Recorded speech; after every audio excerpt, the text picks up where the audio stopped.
Welcome Punjabi shorthand.com be ready start. पिछले दिनी सरकार ਵੱਲੋਂ 2 ਦਿਨਾਂ ਪ੍ਰਗਤੀਸ਼ੀਲ ਪੰਜਾਬ ਨਿਵੇਸ਼ ਸੰਮੇਲਨ ਕਰਵਾਏ ਜਾਣ ਨੂੰ ਅਸੀਂ ਇੱਕ ਚੰਗਾ ਯਤਨ ਸਮਝਦੇ ਹਾਂ। ਡੰਡੀ ਇਸ ਵਿੱਚ ਮੁੱਖ ਮੰਤਰੀ ਤੋਂ ਲੈ ਕੇ ਸੰਬੰਧਿਤ ਮੰਤਰੀਆਂ ਨੇ ਨਿਵੇਸ਼ਕਾਰਾਂ ਨੂੰ ਸੂਬੇ ਵਿੱਚ ਆਪਣੀਆਂ ਇਕਾਈਆਂ ਲਾਉਣ ਦਾ ਸੱਦਾ ਦਿੱਤਾ।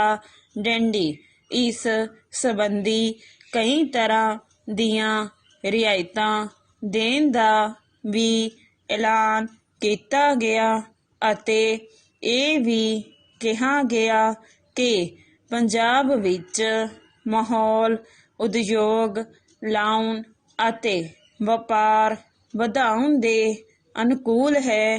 ਡੰਡੀ ਇਸ ਤੋਂ ਪਹਿਲਾਂ ਵੀ ਕੀਤੇ ਗਏ ਅਜਿਹੇ ਸੰਮੇਲਨਾਂ ਵਿੱਚ ਸਰਕਾਰ ਨੇ ਅਜਿਹੇ ਹੀ ਵਾਅਦੇ ਕੀਤੇ ਸਨ। ਡੰਡੀ ਅਕਾਲੀ ਭਾਜਪਾ ਸਰਕਾਰ ਤੋਂ ਲੈ ਕੇ ਕਾਂਗਰਸ ਸਰਕਾਰ ਤੱਕ ਪ੍ਰਸ਼ਾਸਨ ਵੱਲੋਂ ਅਜਿਹੇ ਯਤਨ ਜਾਰੀ ਹਨ। ਡੰਡੀ ਚਾਹੇ ਨਵੀਆਂ ਇਕਾਈਆਂ ਲਾਉਣ ਲਈ ਘੱਟ ਰੇਟ 'ਤੇ ਬਿਜਲੀ ਮੁਹੱਈਆ ਕਰਵਾਉਣ ਅਤੇ ਹੋਰ ਵੀ ਕਈ ਸਹੂਲਤਾਂ ਦਿੱਤੇ ਜਾਣ ਦਾ ਐਲਾਨ ਕੀਤਾ ਜਾਂਦਾ ਰਿਹਾ ਹੈ, ਪਰ ਅਮਲੀ ਰੂਪ ਵਿੱਚ ਚਿਰਾਂ ਤੋਂ ਦਿੱਤੇ ਜਾਂਦੇ ਅਜਿਹੇ ਬਿਆਨ ਫੋਕੇ ਫਾਇਰ ਹੀ ਸਾਬਤ ਹੁੰਦੇ ਰਹੇ ਹਨ। ਡੰਡੀ ਪੈਰਾ ਤਤਕਾਲੀ ਕਾਂਗਰਸ ਸਰਕਾਰ ਨੇ ਹੋਂਦ ਵਿੱਚ ਆਉਣ ਤੋਂ ਪਹਿਲਾਂ ਸਨਅਤਕਾਰਾਂ ਨੂੰ 5 ਰੁਪਏ ਪ੍ਰਤੀ ਯੂਨਿਟ ਬਿਜਲੀ ਦੇਣ ਦਾ ਵਾਅਦਾ ਕੀਤਾ ਸੀ। ਡੰਡੀ ਪਿਛਲੇ ਕਈ ਸੰਮੇਲਨਾਂ ਵਿੱਚ ਮੁਕੇਸ਼ ਅੰਬਾਨੀ ਸਮੇਤ ਕਈ ਵੱਡੇ ਸਨਅਤਕਾਰ ਵੀ ਸ਼ਿਰਕਤ ਕਰਦੇ ਰਹੇ ਹਨ। ਡੰਡੀ ਪੰਜਾਬ ਦੇ ਮੁੱਖ ਮੰਤਰੀ ਅਤੇ ਮੰਤਰੀ ਮੁੰਬਈ ਅਤੇ ਹੋਰ ਥਾਵਾਂ 'ਤੇ ਆਪ ਜਾ ਕੇ ਵੀ ਉਹਨਾਂ ਨੂੰ ਪੰਜਾਬ ਵਿੱਚ ਨਿਵੇਸ਼ ਕਰਨ ਲਈ ਬੇਨਤੀਆਂ ਕਰਦੇ ਰਹੇ ਹਨ। ਡੰਡੀ ਜਿੱਥੋਂ ਤੱਕ ਬਿਜਲੀ ਦਾ ਸਬੰਧ ਹੈ, ਇਹ ਅੱਜ ਵੀ ਸਨਅਤਕਾਰਾਂ ਨੂੰ 5 ਰੁਪਏ ਦੀ ਬਜਾਏ 6 ਰੁਪਏ 50 ਰੁਪਏ ਤੋਂ ਲੈ ਕੇ 8 ਰੁਪਏ 50 ਰੁਪਏ ਪ੍ਰਤੀ ਯੂਨਿਟ ਦੇ ਹਿਸਾਬ ਨਾਲ ਮਿਲ ਰਹੀ ਹੈ। ਡੰਡੀ ਇਸ ਤੋਂ ਇਲਾਵਾ ਵੈਟ ਆਦਿ ਦੀਆਂ ਰਕਮਾਂ ਚਿਰਾਂ ਤੋਂ ਸਰਕਾਰ ਵੱਲ ਬਕਾਇਆ ਹਨ। ਡੰਡੀ ਇਸ ਹਕੀਕਤ 'ਤੇ ਪਰਦਾ ਨਹੀਂ ਪਾਇਆ ਜਾ ਸਕਦਾ ਕਿ ਪਿਛਲੇ ਦਹਾਕਿਆਂ ਵਿੱਚ ਪੰਜਾਬ ਅੰਦਰ ਹਜ਼ਾਰਾਂ ਕਾਰਖਾਨੇ ਬੰਦ ਹੋ ਗਏ ਹਨ ਅਤੇ 17,000 ਦੇ ਲਗਭਗ ਸਨਅਤੀ ਇਕਾਈਆਂ ਸੂਬੇ 'ਚੋਂ ਹੋਰ ਰਾਜਾਂ ਵਿੱਚ ਚਲੇ ਗਈਆਂ ਹਨ। ਡੰਡੀ ਹੌਜ਼ਰੀ ਤੇ ਸਾਈਕਲ ਦੇ ਕਾਰਖਾਨੇ ਵੀ ਪੰਜਾਬ ਨੂੰ ਛੱਡ ਕੇ ਦੂਸਰੇ ਰਾਜਾਂ ਵਿੱਚ ਚਲੇ ਗਏ ਹਨ, ਜਿਨ੍ਹਾਂ ਵਿੱਚ ਹਿਮਾਚਲ ਪ੍ਰਦੇਸ਼, ਛੱਤੀਸਗੜ੍ਹ, ਮੱਧ ਪ੍ਰਦੇਸ਼, ਬਿਹਾਰ ਅਤੇ ਉੱਤਰਾਖੰਡ ਵਰਗੇ ਰਾਜ ਸ਼ਾਮਿਲ ਹਨ। ਡੰਡੀ ਪਿਛਲੇ ਦਿਨੀਂ ਆਈਆਂ ਇਨ੍ਹਾਂ ਖਬਰਾਂ ਨਾਲ ਵੀ ਅੱਖਾਂ ਖੁੱਲ੍ਹ ਜਾਂਦੀਆਂ ਹਨ ਕਿ ਅਗਸਤ ਦੇ ਮਹੀਨੇ ਵਿੱਚ ਜਿੱਥੇ ਹਰਿਆਣੇ ਵਿੱਚ GST ਦੀ ਇਕੱਠੀ ਕੀਤੀ ਰਕਮ 56-18 ਕਰੋੜ ਰੁਪਏ ਹੈ। ਉੱਥੇ ਪੰਜਾਬ ਵਿੱਚ ਇਹ ਸਿਰਫ 14-14 ਕਰੋੜ ਰੁਪਏ ਤੱਕ ਸੁੰਗੜ ਕੇ ਰਹਿ ਗਈ ਹੈ। ਸਟੋਪ। ਵੈਲਕਮ ਪੰਜਾਬੀ shorthand.com ਵੀ ਰੈਡੀ ਸਟਾਰਟ।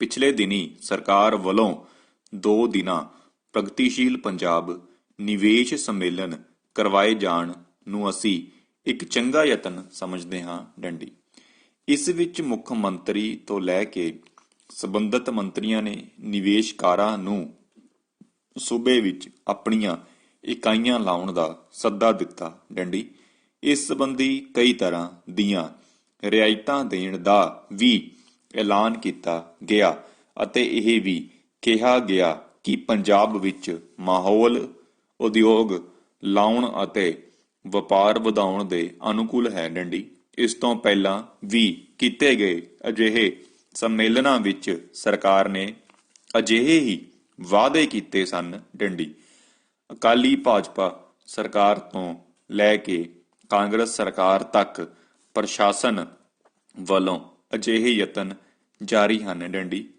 ਚਾਹੇ ਨਵੀਆਂ ਇਕਾਈਆਂ ਲਾਉਣ ਲਈ ਘੱਟ ਰੇਟ ਤੇ ਬਿਜਲੀ ਮੁਹੱਈਆ ਕਰਵਾਉਣ ਅਤੇ ਹੋਰ ਵੀ ਕਈ ਸਹੂਲਤਾਂ ਦਿੱਤੇ ਜਾਣ ਦਾ ਐਲਾਨ ਕੀਤਾ ਜਾਂਦਾ ਰਿਹਾ ਹੈ, ਪਰ ਅਮਲੀ ਰੂਪ ਵਿੱਚ ਚਿਰਾਂ ਤੋਂ ਦਿੱਤੇ ਜਾਂਦੇ ਅਜਿਹੇ ਬਿਆਨ ਫੋਕੇ ਫਾਇਰ ਹੀ ਸਾਬਤ ਹੁੰਦੇ ਰਹੇ ਹਨ। ਡੰਡੀ ਪੈਰਾ ਤਤਕਾਲੀ ਕਾਂਗਰਸ ਸਰਕਾਰ ਨੇ ਹੋਂਦ ਵਿੱਚ ਆਉਣ ਤੋਂ ਪਹਿਲਾਂ ਸਨਅਤਕਾਰਾਂ ਨੂੰ 5 ਰੁਪਏ ਪ੍ਰਤੀ ਯੂਨਿਟ ਬਿਜਲੀ ਦੇਣ ਦਾ ਵਾਅਦਾ ਕੀਤਾ ਸੀ। ਡੰਡੀ ਪਿਛਲੇ ਕਈ ਸੰਮੇਲਨਾਂ ਵਿੱਚ ਮੁਕੇਸ਼ ਅੰਬਾਨੀ ਸਮੇਤ ਕਈ ਵੱਡੇ ਸਨਅਤਕਾਰ ਵੀ ਸ਼ਿਰਕਤ ਕਰਦੇ ਰਹੇ ਹਨ। ਡੰਡੀ ਪੰਜਾਬ ਦੇ ਮੁੱਖ ਮੰਤਰੀ ਅਤੇ ਮੰਤਰੀ ਮੁੰਬਈ ਅਤੇ ਹੋਰ ਥਾਵਾਂ ਤੇ ਆਪ ਜਾ ਕੇ ਵੀ ਉਹਨਾਂ ਨੂੰ ਪੰਜਾਬ ਵਿੱਚ ਨਿਵੇਸ਼ ਕਰਨ ਲਈ ਬੇਨਤੀਆਂ ਕਰਦੇ ਰਹੇ ਹਨ। ਡੰਡੀ ਜਿੱਥੋਂ ਤੱਕ ਬਿਜਲੀ ਦਾ ਸੰਬੰਧ ਹੈ, ਇਹ ਅੱਜ ਵੀ ਸਨਅਤਕਾਰਾਂ ਨੂੰ 5 ਰੁਪਏ ਦੀ ਬਜਾਏ 6.50 ਰੁਪਏ ਤੋਂ ਲੈ ਕੇ 8.50 ਰੁਪਏ ਪ੍ਰਤੀ ਯੂਨਿਟ ਦੇ ਹਿਸਾਬ ਨਾਲ ਮਿਲ ਰਹੀ ਹੈ। ਡੰਡੀ ਇਸ ਤੋਂ ਇਲਾਵਾ ਵੈਟ ਆਦਿ ਦੀਆਂ ਰਕਮਾਂ ਚਿਰਾਂ ਤੋਂ ਸਰਕਾਰ ਵੱਲ ਬਕਾਇਆ ਹਨ। ਡੰਡੀ ਇਸ ਹਕੀਕਤ ਤੇ ਪਰਦਾ ਨਹੀਂ ਪਾਇਆ ਜਾ ਸਕਦਾ ਕਿ ਪਿਛਲੇ ਦਹਾਕਿਆਂ ਵਿੱਚ ਪੰਜਾਬ ਅੰਦਰ ਹਜ਼ਾਰਾਂ ਕਾਰਖਾਨੇ ਬੰਦ ਹੋ ਗਏ ਹਨ ਅਤੇ 17,000 ਦੇ ਲਗਭਗ ਸਨਅਤੀ ਇਕਾਈਆਂ ਸੂਬੇ ਚੋਂ ਹੋਰ ਰਾਜਾਂ ਵਿੱਚ ਚਲੇ ਗਈਆਂ ਹਨ। ਡੰਡੀ ਹੋਜਰੀ ਤੇ ਸਾਈਕਲ ਦੇ ਕਾਰਖਾਨੇ ਵੀ ਪੰਜਾਬ ਨੂੰ ਛੱਡ ਕੇ ਦੂਸਰੇ ਰਾਜਾਂ ਵਿੱਚ ਚਲੇ ਗਏ ਹਨ, ਜਿਨ੍ਹਾਂ ਵਿੱਚ ਹਿਮਾਚਲ ਪ੍ਰਦੇਸ਼, ਛੱਤੀਸਗੜ੍ਹ, ਮੱਧ ਪ੍ਰਦੇਸ਼, ਬਿਹਾਰ ਅਤੇ ਉੱਤਰਾਖੰਡ ਵਰਗੇ ਰਾਜ ਸ਼ਾਮਿਲ ਹਨ। ਡੰਡੀ ਪਿਛਲੇ ਦਿਨੀ ਆਈਆਂ ਇਨ੍ਹਾਂ ਖਬਰਾਂ ਨਾਲ ਵੀ ਅੱਖਾਂ ਖੁੱਲ੍ਹ ਜਾਂਦੀਆਂ ਹਨ ਕਿ ਅਗਸਤ ਦੇ ਮਹੀਨੇ ਵਿੱਚ ਜਿੱਥੇ ਹਰਿਆਣੇ ਵਿੱਚ GST ਦੀ ਇਕੱਠੀ ਕੀਤੀ ਰਕਮ 56-18 ਕਰੋੜ ਰੁਪਏ ਹੈ, ਉੱਥੇ ਪੰਜਾਬ ਵਿੱਚ ਇਹ ਸਿਰਫ 1414 ਕਰੋੜ ਰੁਪਏ ਤੱਕ ਸੁੰਗੜ ਕੇ ਰਹਿ ਗਈ ਹੈ। ਡੰਡੀ ਸਾਡੀਆਂ ਸਰਕਾਰਾਂ ਨਵੀਆਂ ਸਨਅਤੀ ਇਕਾਈਆਂ ਦੀਆਂ ਅਪੀਲਾਂ ਤਾਂ ਕਰਦੀਆਂ ਰਹੀਆਂ ਹਨ, ਪਰ ਛੋਟੀ ਅਤੇ ਮੱਧਮ ਸਨਅਤ ਨੂੰ ਬੰਦ ਹੋਣ ਤੋਂ ਕਿਵੇਂ ਰੋਕਣਾ ਹੈ ਅਤੇ ਚਿਰਾਂ ਤੋਂ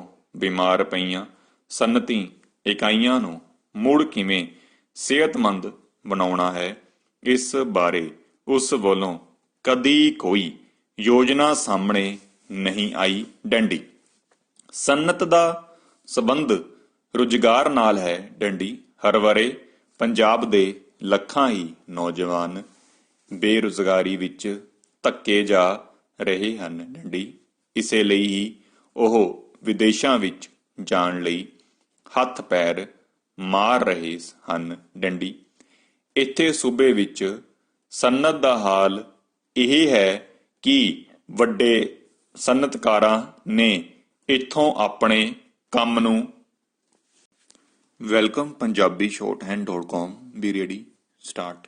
ਪਿਛਲੇ ਦਿਨੀ ਸਰਕਾਰ ਵੱਲੋਂ 2 ਦਿਨਾਂ ਪ੍ਰਗਤੀਸ਼ੀਲ ਪੰਜਾਬ ਨਿਵੇਸ਼ ਸੰਮੇਲਨ ਕਰਵਾਏ ਜਾਣ ਨੂੰ ਅਸੀਂ ਇੱਕ ਚੰਗਾ ਯਤਨ ਸਮਝਦੇ ਹਾਂ। ਡੰਡੀ ਇਸ ਵਿੱਚ ਮੁੱਖ ਮੰਤਰੀ ਤੋਂ ਲੈ ਕੇ ਸੰਬੰਧਿਤ ਮੰਤਰੀਆਂ ਨੇ ਨਿਵੇਸ਼ਕਾਰਾਂ ਨੂੰ ਸੂਬੇ ਵਿੱਚ ਆਪਣੀਆਂ ਇਕਾਈਆਂ ਲਾਉਣ ਦਾ ਸੱਦਾ ਦਿੱਤਾ। ਡੰਡੀ ਇਸ ਸੰਬੰਧੀ ਕਈ ਤਰ੍ਹਾਂ ਦੀਆਂ ਰਿਆਇਤਾਂ ਦੇਣ ਦਾ ਵੀ ਐਲਾਨ ਕੀਤਾ ਗਿਆ ਅਤੇ ਇਹ ਵੀ ਕਿਹਾ ਗਿਆ ਕਿ ਪੰਜਾਬ ਵਿੱਚ ਮਾਹੌਲ ਉਦਯੋਗ ਲਾਉਣ ਅਤੇ ਵਪਾਰ ਵਧਾਉਣ ਦੇ ਅਨੁਕੂਲ ਹੈ। ਡੰਡੀ ਇਸ ਤੋਂ ਪਹਿਲਾਂ ਵੀ ਕੀਤੇ ਗਏ ਅਜਿਹੇ ਸੰਮੇਲਨਾਂ ਵਿੱਚ ਸਰਕਾਰ ਨੇ ਅਜਿਹੇ ਹੀ ਵਾਅਦੇ ਕੀਤੇ ਸਨ। ਡੰਡੀ ਅਕਾਲੀ ਭਾਜਪਾ ਸਰਕਾਰ ਤੋਂ ਲੈ ਕੇ ਕਾਂਗਰਸ ਸਰਕਾਰ ਤੱਕ ਪ੍ਰਸ਼ਾਸਨ ਵੱਲੋਂ ਅਜਿਹੇ ਯਤਨ ਜਾਰੀ ਹਨ। ਡੰਡੀ ਚਾਹੇ ਨਵੀਆਂ ਇਕਾਈਆਂ ਲਾਉਣ ਲਈ ਘੱਟ ਰੇਟ ਤੇ ਬਿਜਲੀ ਮੁਹੱਈਆ ਕਰਵਾਉਣ ਅਤੇ ਹੋਰ ਵੀ ਕਈ ਸਹੂਲਤਾਂ ਦਿੱਤੇ ਜਾਣ ਦਾ ਐਲਾਨ ਕੀਤਾ ਜਾਂਦਾ ਰਿਹਾ ਹੈ, ਪਰ ਅਮਲੀ ਰੂਪ ਵਿੱਚ ਚਿਰਾਂ ਤੋਂ ਦਿੱਤੇ ਜਾਂਦੇ ਅਜਿਹੇ ਬਿਆਨ ਫੋਕੇ ਫਾਇਰ ਹੀ ਸਾਬਤ ਹੁੰਦੇ ਰਹੇ ਹਨ। ਡੰਡੀ ਪੈਰਾ ਤਤਕਾਲੀ ਕਾਂਗਰਸ ਸਰਕਾਰ ਨੇ ਹੋਂਦ ਵਿੱਚ ਆਉਣ ਤੋਂ ਪਹਿਲਾਂ ਸਨਅਤਕਾਰਾਂ ਨੂੰ 5 ਰੁਪਏ ਪ੍ਰਤੀ ਯੂਨਿਟ ਬਿਜਲੀ ਦੇਣ ਦਾ ਵਾਅਦਾ ਕੀਤਾ ਸੀ। ਡੰਡੀ ਪਿਛਲੇ ਕਈ ਸੰਮੇਲਨਾਂ ਵਿੱਚ ਮੁਕੇਸ਼ ਅੰਬਾਨੀ ਸਮੇਤ ਕਈ ਵੱਡੇ ਸਨਅਤਕਾਰ ਵੀ ਸ਼ਿਰਕਤ ਕਰਦੇ ਰਹੇ ਹਨ। ਡੰਡੀ ਪੰਜਾਬ ਦੇ ਮੁੱਖ ਮੰਤਰੀ ਅਤੇ ਮੰਤਰੀ ਮੁੰਬਈ ਅਤੇ ਹੋਰ ਥਾਵਾਂ ਤੇ ਆਪ ਜਾ ਕੇ ਵੀ ਉਹਨਾਂ ਨੂੰ ਪੰਜਾਬ ਵਿੱਚ ਨਿਵੇਸ਼ ਕਰਨ ਲਈ ਬੇਨਤੀਆਂ ਕਰਦੇ ਰਹੇ ਹਨ। ਡੰਡੀ ਜਿੱਥੋਂ ਤੱਕ ਬਿਜਲੀ ਦਾ ਸੰਬੰਧ ਹੈ, ਇਹ ਅੱਜ ਵੀ ਸਨਅਤਕਾਰਾਂ ਨੂੰ 5 ਰੁਪਏ ਦੀ ਬਜਾਏ 6.50 ਰੁਪਏ ਤੋਂ ਲੈ ਕੇ 8.50 ਰੁਪਏ ਪ੍ਰਤੀ ਯੂਨਿਟ ਦੇ ਹਿਸਾਬ ਨਾਲ ਮਿਲ ਰਹੀ ਹੈ। ਡੰਡੀ ਇਸ ਤੋਂ ਇਲਾਵਾ ਵੈਟ ਆਦਿ ਦੀਆਂ ਰਕਮਾਂ ਚਿਰਾਂ ਤੋਂ ਸਰਕਾਰ ਵੱਲ ਬਕਾਇਆ ਹਨ। ਡੰਡੀ ਇਸ ਹਕੀਕਤ ਤੇ ਪਰਦਾ ਨਹੀਂ ਪਾਇਆ ਜਾ ਸਕਦਾ ਕਿ ਪਿਛਲੇ ਦਹਾਕਿਆਂ ਵਿੱਚ ਪੰਜਾਬ ਅੰਦਰ ਹਜ਼ਾਰਾਂ ਕਾਰਖਾਨੇ ਬੰਦ ਹੋ ਗਏ ਹਨ ਅਤੇ 17,000 ਦੇ ਲਗਭਗ ਸਨਅਤੀ ਇਕਾਈਆਂ ਸੂਬੇ ਚੋਂ ਹੋਰ ਰਾਜਾਂ ਵਿੱਚ ਚਲੇ ਗਈਆਂ ਹਨ। ਡੰਡੀ ਹੋਜਰੀ ਤੇ ਸਾਈਕਲ ਦੇ ਕਾਰਖਾਨੇ ਵੀ ਪੰਜਾਬ ਨੂੰ ਛੱਡ ਕੇ ਦੂਸਰੇ ਰਾਜਾਂ ਵਿੱਚ ਚਲੇ ਗਏ ਹਨ, ਜਿਨ੍ਹਾਂ ਵਿੱਚ ਹਿਮਾਚਲ ਪ੍ਰਦੇਸ਼, ਛੱਤੀਸਗੜ੍ਹ, ਮੱਧ ਪ੍ਰਦੇਸ਼, ਬਿਹਾਰ ਅਤੇ ਉੱਤਰਾਖੰਡ ਵਰਗੇ ਰਾਜ ਸ਼ਾਮਿਲ ਹਨ। ਡੰਡੀ ਪਿਛਲੇ ਦਿਨੀ ਆਈਆਂ ਇਨ੍ਹਾਂ ਖਬਰਾਂ ਨਾਲ ਵੀ ਅੱਖਾਂ ਖੁੱਲ੍ਹ ਜਾਂਦੀਆਂ ਹਨ ਕਿ ਅਗਸਤ ਦੇ ਮਹੀਨੇ ਵਿੱਚ ਜਿੱਥੇ ਹਰਿਆਣੇ ਵਿੱਚ GST ਦੀ ਇਕੱਠੀ ਕੀਤੀ ਰਕਮ 5618 ਕਰੋੜ ਰੁਪਏ ਹੈ, ਉੱਥੇ ਪੰਜਾਬ ਵਿੱਚ ਸਿਰਫ 1414 ਕਰੋੜ ਰੁਪਏ ਤੱਕ ਸੁੰਗੜ ਕੇ ਰਹਿ ਗਈ ਹੈ। ਡੰਡੀ ਸਾਡੀਆਂ ਸਰਕਾਰਾਂ ਨਵੀਆਂ ਸਨਅਤੀ ਇਕਾਈਆਂ ਦੀਆਂ ਅਪੀਲਾਂ ਤਾਂ ਕਰਦੀਆਂ ਰਹੀਆਂ ਹਨ, ਪਰ ਛੋਟੀ ਅਤੇ ਮੱਧਮ ਸਨਅਤ ਨੂੰ ਬੰਦ ਹੋਣ ਤੋਂ ਕਿਵੇਂ ਰੋਕਣਾ ਹੈ ਅਤੇ ਚਿਰਾਂ ਤੋਂ ਬਿਮਾਰ ਪਈਆਂ ਸਨਅਤੀ ਇਕਾਈਆਂ ਨੂੰ ਮੁੜ ਕਿਵੇਂ ਸਿਹਤਮੰਦ ਬਣਾਉਣਾ ਹੈ, ਇਸ ਬਾਰੇ ਉਸ ਵੱਲੋਂ ਕਦੀ ਕੋਈ ਯੋਜਨਾ ਸਾਹਮਣੇ ਨਹੀਂ ਆਈ। ਡੰਡੀ ਸਨਅਤ ਦਾ ਸੰਬੰਧ ਰੁਜ਼ਗਾਰ ਨਾਲ ਹੈ। ਡੰਡੀ ਹਰ ਵਾਰੇ ਪੰਜਾਬ ਦੇ ਲੱਖਾਂ ਹੀ ਨੌਜਵਾਨ ਬੇਰੁਜ਼ਗਾਰੀ ਵਿੱਚ ਧੱਕੇ ਜਾ ਰਹੇ ਹਨ। ਡੰਡੀ ਇਸੇ ਲਈ ਹੀ ਉਹ ਵਿਦੇਸ਼ਾਂ ਵਿੱਚ ਜਾਣ ਲਈ ਹੱਥ ਪੈਰ ਮਾਰ ਰਹੇ ਹਨ। ਡੰਡੀ ਇੱਥੇ ਸੂਬੇ ਵਿੱਚ ਸਨਅਤ ਦਾ ਹਾਲ ਇਹ ਹੈ ਕਿ ਵੱਡੇ ਸਨਅਤਕਾਰਾਂ ਨੇ ਇੱਥੇ ਆਪਣੇ ਕੰਮ ਨੂੰ ਸਮੇਟਣਾ ਸ਼ੁਰੂ ਕਰ ਦਿੱਤਾ ਹੈ, ਕਿਉਂਕਿ ਰੋਜ਼ ਦੇ ਧਰਨਿਆਂ ਤੇ ਪੰਜਾਬ ਬੰਦ ਨੇ ਇੱਕ ਅਜਿਹਾ ਨਿਸ਼ਚਿਤ ਮਾਹੌਲ ਪੈਦਾ ਕਰ ਦਿੱਤਾ ਹੈ ਜਿਸ ਵਿੱਚ ਕੋਈ ਵੀ ਵੱਡਾ ਜਾਂ ਛੋਟਾ ਉਦਯੋਗਿਕ ਅਦਾਰਾ ਨਿਵੇਸ਼ ਕਰਨ ਤੋਂ ਕੰਨੀ ਕਤਰਾਉਂਦਾ ਹੈ। ਡੰਡੀ ਉਹ ਕਿਸੇ ਨਾ ਕਿਸੇ ਤਰ੍ਹਾਂ ਇੱਥੋਂ ਭੱਜ ਜਾਣ ਦੀਆਂ ਯੋਜਨਾਵਾਂ ਵੀ ਬਣਾਉਂਦਾ ਨਜ਼ਰ ਆਉਂਦਾ ਹੈ। ਡੰਡੀ ਸਨਅਤਕਾਰ, ਵਪਾਰੀ ਅਤੇ ਹੋਰ ਵਰਗ